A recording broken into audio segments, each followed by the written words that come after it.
opposite. Everything we physically cut into our plate, whether we're using mechanical means or whether we're using acids, and I use the term acid in quotations, we'll talk about that in a little bit, whatever we physically put into the plate will print, will actually hold ink. So it allows you a crazy amount of detail. It allows you tonality, so you can use black, white, and shades of gray. And we'll look at some examples. This board here are all examples we'll talk about in a little bit. But let's just get you started. So we've got Intaglio technical step description. That's the one we should be looking at. So you had your choices with what to work with this project. Either a zinc plate, because that will allow you to do all the dry techniques, but also use wet techniques. So the wet techniques are where we use acid. And we're not actually using acid. What we're using is a chemical salt, basically, that will etch our plate. So it's very safe, it's low toxicity, and as long as we follow the rules, no one will get hurt. But you also might have got yourself a little plastic styrene plate. And so right off the bat, let's talk about the pros and cons about the either or, and I'm trying to see if these are on this sheet or not. And it looks like they're not. So, pro with the plastic sheet, you just start immediately. You put your own photograph, your your own copyrighted material, or your own drawing, or your own sketch, or a collage, or whatever you want. You just simply put it on the back, and as long as some of these plates have little plastic coverings, you peel that off, and you're ready to go to town with your friend, the etching needle. And these etching needles we have over here, they have a little sharp point. You've probably already played with them with the linoleum, and then it's got a little scoop on the back.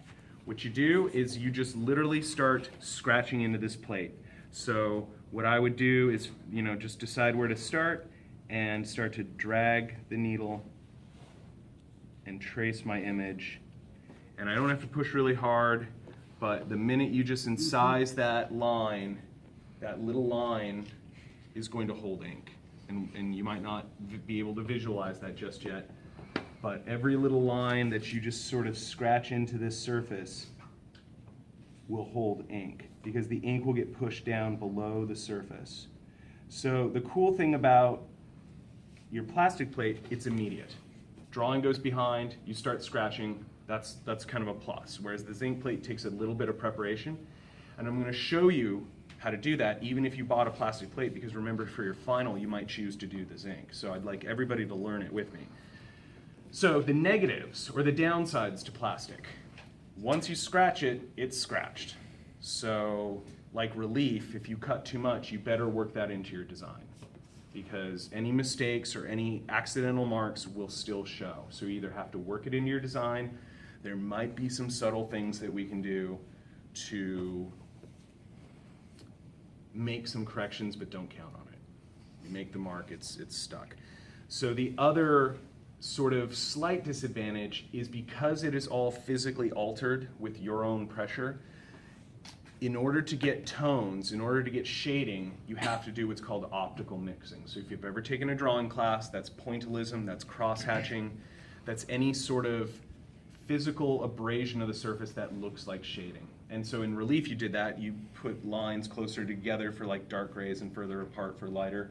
And so what that kind of looks like is, whether you use the zinc plate or the plastic plate, all the shading in these conch shells had to be done with line. So whether you can do it with the zinc or the plastic, but because there's no acids being used on the plastic, you have to then sort of think about tonal shading with the needle, or sandpaper, or the Dremel tool, or a whole bunch of things. If you imagine this plastic is really smooth and shiny, if I take steel wool to it, or I take sandpaper to it, I'm abrading the surface, that will hold ink. That will, and maybe we need to experiment for a little bit, but we'll talk about that over the next few days, because this is complicated, and so I'm going to kind of ease you into it. So plastic, it's great, it's immediate.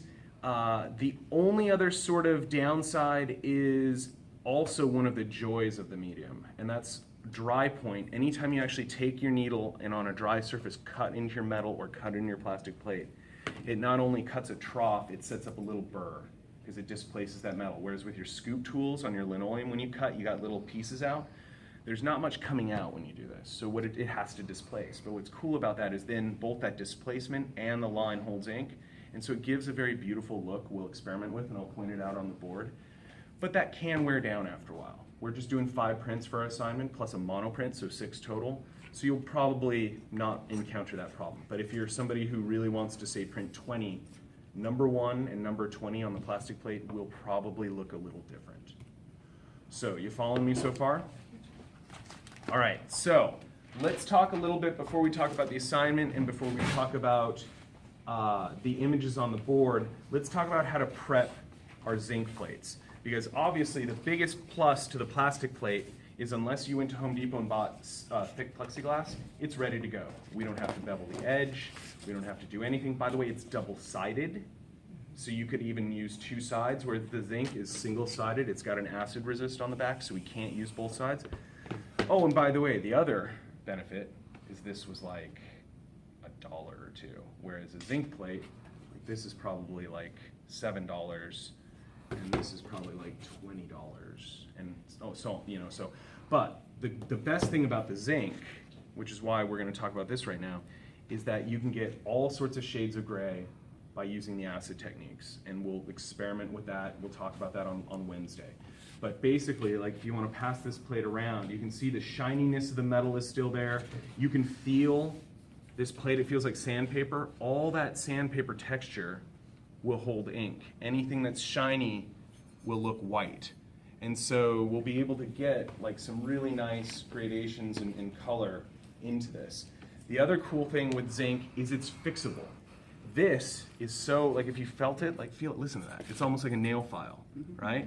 So this, I intentionally bit too dark, like too black, because I'm gonna go in and make corrections and lighten it up and scrape and burnish, and we'll chat about that in a little bit. So in other words, there's ways to erase this. And if you look at this little bunny's head, do you see sort of the shininess right there? That's where I went in with a scraper or a burnisher, and I started actually removing stuff that's too dark, and it will lighten up. So whereas you can't really do that with the plastic, this, even though it seems like it's very permanent and it's metal, it's very, very malleable. We can do a lot of different things to it. And so these are all just different techniques. All those lines in the etching plate will print. And I'm not going to print one today, but I'll print this later so you can see exactly, and we'll look at some examples up there. So what do we have to do to prep our zinc plate? If you have a brand new zinc plate, the very first thing you're going to want to do is make sure the plastic coating is either removed, or for the first part, maybe you just peel it back slightly, because you might as well leave a little protective coat for this first part so we don't damage it. And I'm demonstrating at this table, so you have to use your imagination a little bit, because you might want to do this next part somewhere else, because if someone's working here with ink, you're potentially going to get filings in their ink, and that would be bad.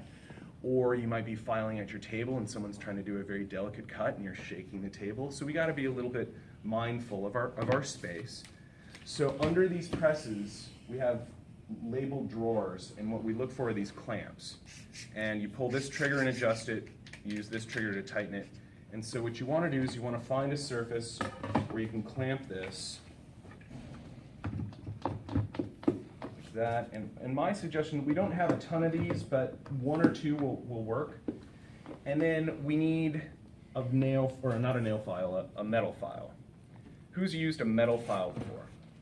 Okay, what's unique about metal files? That maybe they only go one way. So we see people doing this, but it's not doing anything, so we have to actually practice probably just going in one direction. The other thing is on the side, we'll give you a nice sort of coarse cut, but on the front, we'll get a little bit smoother. And so what you want to practice is kind of on the upstroke, breaking this 90-degree angle. We're not sharpening it like a knife, we're just kind of cutting that angle off, because we don't want this to cut the felts. Under 2,500 PSI, this sharp edge could cut the felt. So the first thing is put a star on your little piece of paper, or folks recording, have someone put a star on your piece of paper. No zinc plates or thick plastic plates will go through the press without me checking them first. So just keep that in mind. So if you come for open labs or whatever, at the very least, if someone else is here, run it by somebody else, like people who've taken printmaking before, like Rose and Wendy and Jason. check that out because we don't want to risk cutting those felts. The felts for this press alone were $600. So, and if they get damaged, the only reason those were $600 is because they had them ready to go. If they had to be custom cut, they can be a lot more. So they're special pieces of equipment. So you also want to be careful because there are some sharp edges here. So you want to be mindful of what you're doing and not, talking too much and get distracted. And you'll notice we're getting lots of this little sanded filings down. So we'll want to sweep that up. But we don't want that on ink, like if somebody's inking over here. And some other techniques for getting that bevel done maybe a little quicker. If you come to the drawer, isn't that an evil looking hook? Over there it says etching needles, roulettes, and engraving tools. It's the second cart, the one to the left. You'll find this little triple-sided knife, and sometimes there's tape wrapped around it, and that's for a very good reason. These are very sharp. We have to be very, very respectful with these. In fact, anybody know why like Civil War or World War I bayonets were triple-sided blades like this? Well, they're far more lethal. They're far more lethal. Why? Opens the wound. It opens the wound and it won't heal naturally. So obviously we're not going to be stabbing each other with these, but they're sharp, 3 sides. So this is an important tool. You'll get to use it, but one thing is right off the bat, if you just kind of are very careful with it, you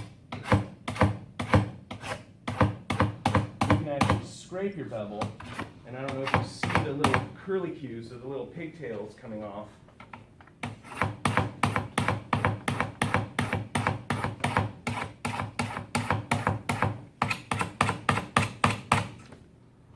But you're actually removing little tiny bits of the zinc, and that's getting it done pretty fast. And then you might go in with a file and smooth it out. And again, we've got our Designo people and our Colorito people. And our Designo people these will look like they're machined. Like my wife, when she bevels her plates, they look like they've gone through CNC mill, like just perfectly beveled. Me, on the other hand, I'm more Colorito. I get them safe. I don't care if there's little grooves in there because I'm going to aqua tint the plate anyways. You don't know what that means yet. You will.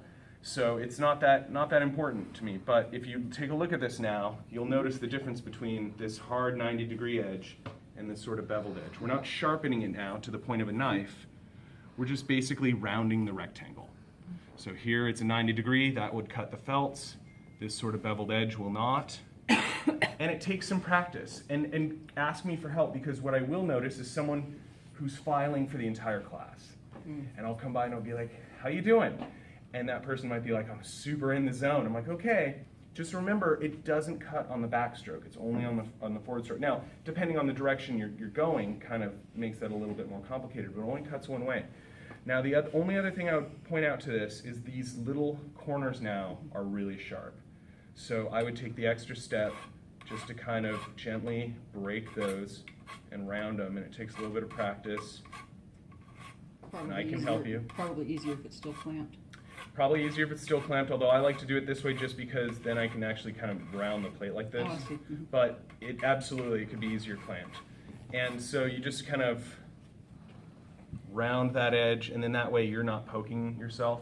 Later we wipe these plates with fabric and paper, and so you can imagine if it's sharp, you're going to catch your skin. So we don't want to do that. So that's the first step in prepping a zinc plate. We'll bevel it. And my suggestion is bevel it first and leave the plastic coating on there, because if you accidentally drag your file across, hopefully the plastic will minimize the damage. But remember, with metal, it doesn't matter. We can get those scratches out. Everyone following me so far? One question or we can't proceed. One question. How come you have a big plate in the middle of the table?